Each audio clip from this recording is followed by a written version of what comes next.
but also determined, and her presence made the world more beautiful for James. They married in a simple ceremony, surrounded by family and friends from the village, and soon Clara became pregnant. James' joy was immense, a feeling so deep that he could hardly imagine anything more perfect than the idea of having a family with Clara. However, fate had other plans. During childbirth, Clara didn't survive and passed away, leaving James with an unbearable void, but also with a new purpose in his life, his daughter Emily. In a moment of indescribable pain, James promised himself that he would do everything in his power to give Emily a life full of love and happiness. During childbirth, Clara didn't survive and passed away, leaving James with an unbearable void, but also with a new purpose in his life, his daughter Emily. In a moment of indescribable pain, James promised himself that he would do everything in his power to give Emily a life full of love and happiness. Despite the difficulties and the lack of resources, he vowed that his daughter would never miss his affection. It would be difficult for her to grow up without her mother, but he was determined to be the best father possible, covering Clara's absence with his love. Emily grew up with the light of a constant smile, always surrounded by the stories her father told her at night about the stars, the moon, and the beauty of nature. James, with his calloused hands and simple life, was determined to give Emily everything he had never had in his youth: love, affection, and the little gestures that made life sweeter. Nights were always special for Emily. Lying in bed, she would look up at the sky, full of stars, and say to her father, "Daddy, when I grow up, I'm going to have a piece of jewelry that shines like those stars. That way, I'll never forget what you always taught me, that the beauty of things lies in how they make us feel." James, even knowing the limitations of his world, hugged his daughter tightly, promising himself that, despite the difficult life, he would do everything to ensure that Emily had a life full of fulfilled dreams, even the most impossible ones. The stars, at that moment, were the vision of the future, a future where he and his daughter would be happy, even in adversity. All seemed well in the small village of Meadowfield, until a different spring arrived, bringing with it a weight that James had never imagined carrying. Emily, normally full of energy, began to complain of tiredness. It wasn't how she used to be, always playing, running around the fields, smiling at everyone around her. But this time, something was wrong. She could barely get out of bed, and over time, her symptoms got worse. She began to have high fevers and pains that seemed to have no end.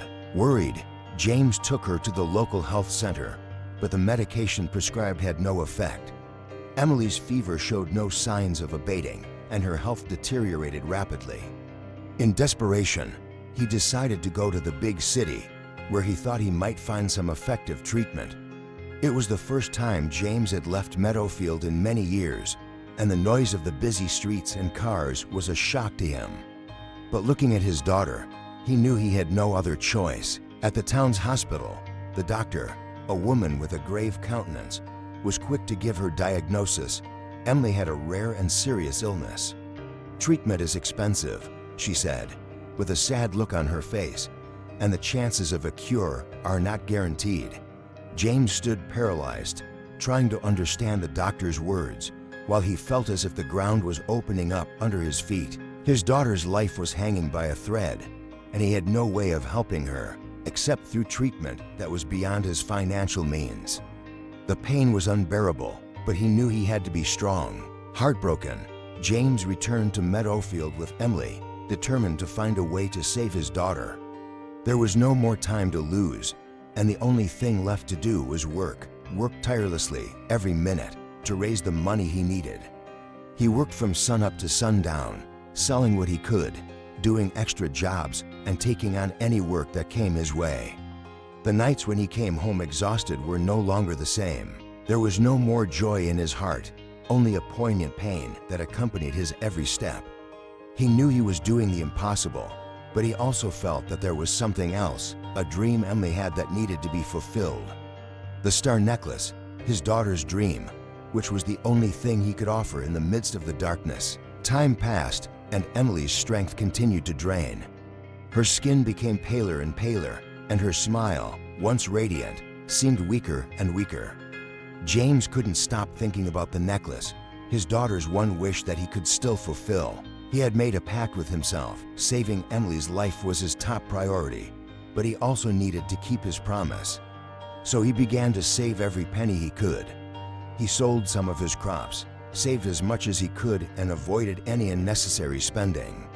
Whatever he managed to collect, he put in a tin can hidden away in a corner of his house. It was an almost insane task.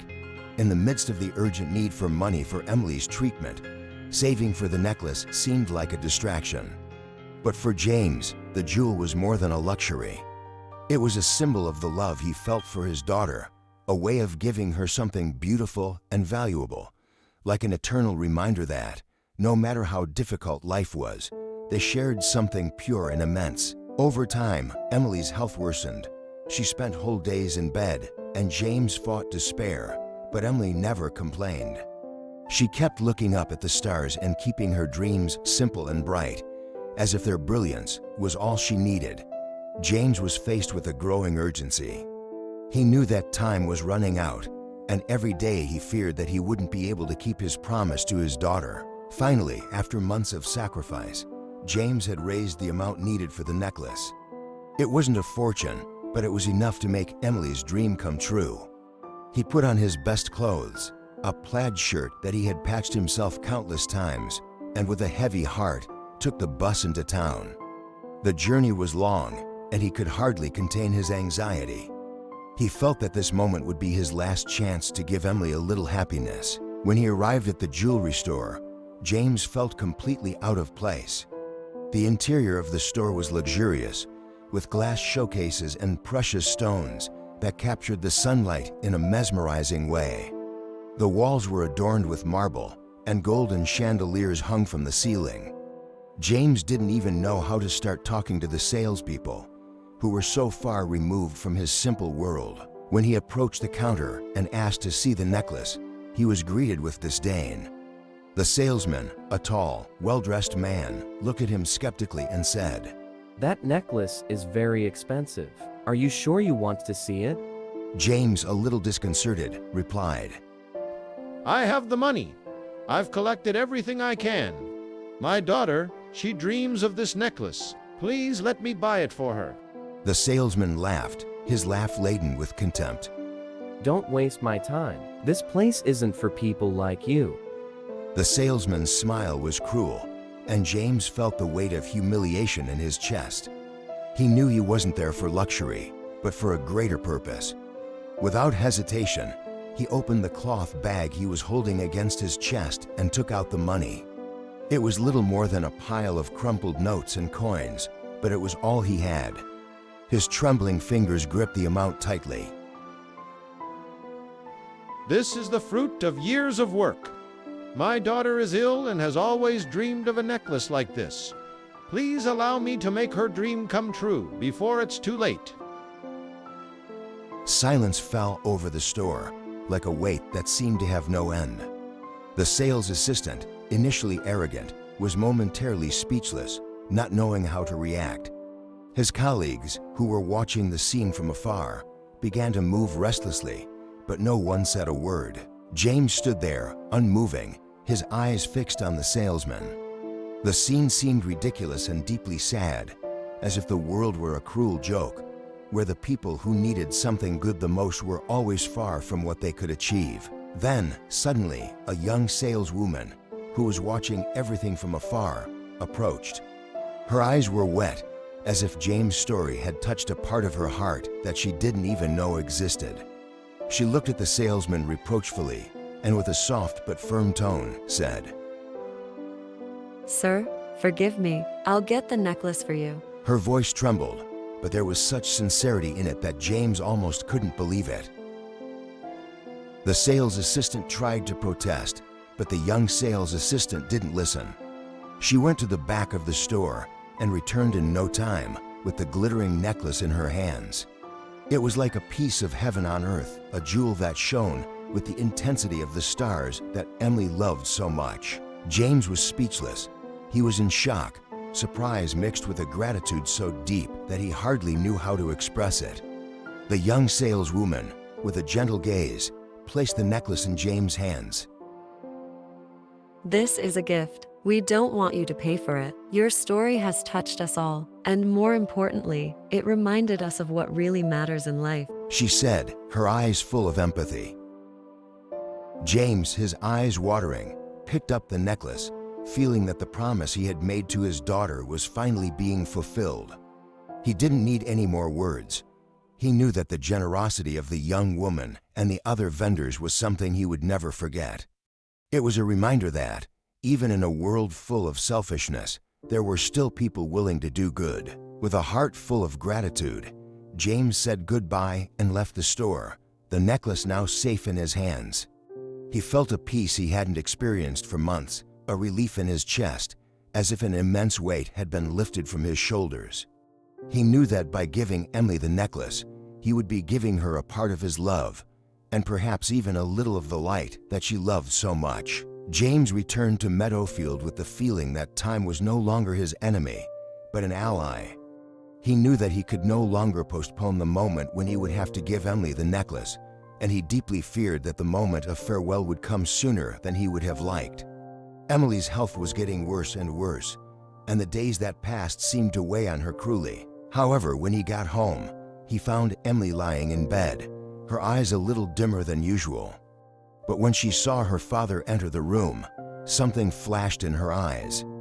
James approached her carefully, hiding the necklace behind his back, and asked in a soft voice, "Daughter, are you feeling well?" Emily, with a fragile smile, tried to get up a little, but soon leaned back on the pillows, too tired to do more than that. She looked at her father lovingly and said, Daddy, I love you.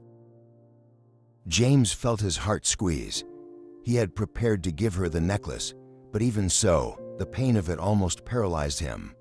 He knew that Emily's health was fading, but as he looked at her, he also saw the love she still had for the world and for life, even in the most difficult times. "I love you too, my angel.